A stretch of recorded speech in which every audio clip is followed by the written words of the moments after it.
살다 보면 누구나 피할 수 없는 순간이 있죠. 정말 앞이 캄캄한 환란의 날 말이에요. 자, 바로 그럴 때 우리는 대체 어디서 승리를 확신할 수 있을까요? 오늘 천안 푸른초장교회 박명자 목사님의 말씀을 따라 걷다 설교를 통해서요. 시편 20편에 담긴 그 놀라운 해답을 같이 한번 찾아보려고 합니다. 시편 20편의 시작, 정말 강렬하지 않나요? 환난 날에 여호와께서 내게 응답하시고, 여기서 우리가 딱 붙잡아야 할 단어가 바로 환난 날입니다. 이건 뭐랄까 그냥 좀 힘든 날 정도가 아니에요. 모든 게 끝장날 것 같은 전쟁, 절체절명의 위기, 한 치 앞도 안 보이는 바로 그 순간을 위한 기도라는 거죠. 자, 그럼 이 환난 날의 기도가 대체 어떻게 승리의 확신으로 바뀌는 걸까요? 시편이 그 여정을 아주 명확하게 보여주는데요. 기도가 시작되는 그 순간부터 도움이 오는 곳, 그리고 마침내 흔들리지 않는 확신에 이르기까지 이 5단계를 따라서 우리도 한번 그 비밀을 따라가 보시죠. 자, 첫 번째, 기도는 언제 시작될까요? 우리는 보통 일이 다 끝나고 나서 응답 받았다, 못 받았다 이렇게 생각하기 쉽잖아요. 그런데 시편은 완전히 다릅니다. 기도는요, 위기가 다 끝난 뒤가 아니라 바로 그 폭풍의 한가운데서 시작된다는 거예요. 결과가 어떻게 될지 아무도 모르는 바로 그 순간에 드리는 믿음의 기도, 여기서 모든 게 출발하는 거죠. 그리고 여기서 정말 재미있는 걸 하나 발견할 수 있어요. 응답이라는 단어가요, 이 짧은 시편 안에서 무려 3번이나 나옵니다. 이게 그냥 반복이 아니고요. 잘 들여다보면 일종의 점충법 같아요. 그러니까 희미한 소망으로 시작했던 기도가 점점 자라서 단단한 확신으로 변해가는 그 과정을 이 3번의 응답이란 단어가 보여주고 있는 거죠. 정말 놀랍지 않나요? 그렇다면 진짜 핵심은 뭘까요? 박명자 목사님의 설교가 바로 이 점을 짚어주시는데요. 우리는 환란이 응답의 장애물이라고 생각하잖아요. 그런데 그게 아니라는 겁니다. 오히려 그 환란, 그 고통의 한복판이야말로 하나님의 응답이 가장 선명하고 가장 드라마틱하게 드러나는 무대라는 거죠. 정말 엄청난 역설이에요. 자, 그럼 그 응답, 그 도움은 대체 어디서 오는 걸까요? 전쟁 중이니까 당연히 전쟁터에서 와야 할 것 같잖아요? 그런데 시편은 아주 뜻밖의 장소를 지목합니다. 바로 성소, 그러니까 예배의 자리에서 도움이 온다는 거예요. 이게 바로 세상의 전략과는 완전히 다른 승리를 위한 영적인 전략의 시작입니다. 성소에서 오는 도움이라는 게 그냥 막연한 게 아니에요. 구체적으로 4가지 차원으로 나타나는데요. 첫째는 하나님이 나와 함께 하시는구나 하는 임재의 확신. 둘째는 시온에서 선포된 그 약속의 말씀을 꽉 붙드는 것. 그리고 셋째, 하나님이 내가 평소에 드렸던 그 작은 헌신들을 다 기억해 주시는 거죠. 그리고 마지막으로 나의 모든 것을 그분께 드릴 때 그걸 기쁘게 받으신다는 믿음. 보세요. 실제 전투에서 이기기 전에 이미 내면에서 이런 영적인 승리가 먼저 일어난다는 겁니다.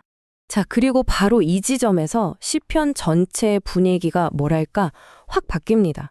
지금까지는 하나님 제발 좀 도와주세요 하는 간절한 요청이었다면 이제부터는 이제 알겠습니다. 우리는 반드시 이깁니다. 하는 흔들림 없는 확신으로 완전히 전환되는 거죠.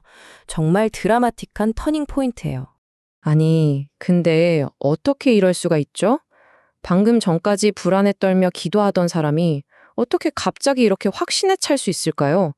이건 우리 편 병력이 갑자기 늘었거나 승률이 높아져서 생긴 그런 자신감이 절대 아니거든요. 그 비밀이 바로 이 구절에 있습니다. 이제 내가 아노니. 박명자 목사님 설교에서는 이걸 이렇게 표현해요. 해주시면 좋겠습니다 라는 소망의 기도가 이제 내가 압니다 라는 알매 선포로 바뀌는 순간이라고요. 아직 바깥 상황은 하나도 바뀐 게 없는데 내 안에서 먼저 하늘로부터 확신이 부어지는 거예요. 이 마음의 평안과 확신, 이게 바로 진짜 응답의 첫 열매라는 거죠. 자, 이렇게 하늘로부터 온 확신을 얻고 나면 우리는 아주 중요한 선택의 기로에 서게 됩니다. 시편이 던지는 가장 핵심적인 질문이죠. 그래서 넌 뭘 믿을 건데? 눈에 보이는 병거야? 아니면 보이지 않는 하나님의 이름이야? 이 대비가 정말 선명하죠. 박명자 목사님은 이 병거와 말이 오늘날 우리가 의지하는 모든 것이라고 말씀하세요. 돈, 스펙, 능력, 경험 이런 것들이죠. 그 반대편에는 뭐가 있습니까? 바로 여호와의 이름이 있어요. 이건 그냥 이름 석자가 아니라 그분의 인격 전체, 그분의 약속, 그분의 신실하심 그 자체를 상징하는 겁니다. 그리고 그 선택의 결과는요?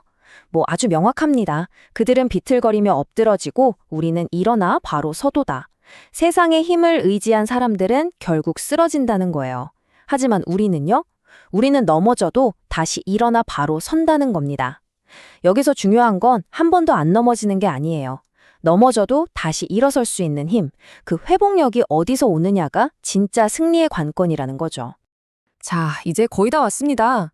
시편의 마지막 부분인데요. 어쩌면 여기가 가장 깊고 가장 역설적인 가르침을 담고 있는지도 모릅니다. 그건 바로 응답을 받고 승리를 확신한 후에도 기도는 끝나지 않는다는 사실이에요. 정말 이상하지 않으세요? 이제 내가 다 안다 이렇게 승리를 선포했으면 기도가 끝나야 정상이잖아요. 그런데 시편은 다시 여호와여 응답해 주세요라는 기도로 마무리가 됩니다. 설교는 바로 이 지점에서 엄청난 통찰을 줍니다. 진짜 성경적인 확신은요, 기도를 이제 그만해도 되겠다 하고 끝내는 근거가 아니라 오히려 그 기도를 더욱 힘있게 계속할 수 있게 만드는 에너지라는 겁니다. 와. 자, 그럼 오늘 내용을 한번 정리해 볼까요? 박명자 목사님의 설교를 통해 본 시편 20편의 응답은 사실 세 교부로 되어 있었어요. 첫 번째는 환난 속에서 믿음으로 드리는 요청으로서의 응답. 두 번째는 하늘이 주시는 내적인 확신으로서의 응답. 그리고 마지막 세 번째는 승리 이후에도 계속되는 관계 속의 대화로서의 응답. 이렇게 깊이가 다른 세 가지 응답이 있었던 거죠. 결국 이 모든 이야기는 우리 각자에게 하나의 질문으로 돌아옵니다. 만약 당신의 삶에 환난의 날이 닥친다면 당신은 무엇을 의지해서 승리를 선포하시겠습니까? 당신의 병거와 말은 무엇인가요? 아니면 보이지 않지만 영원한 여호와의 이름을 붙드시겠습니까? 한번 깊이 생각해 보게 되는 질문인 것 같습니다.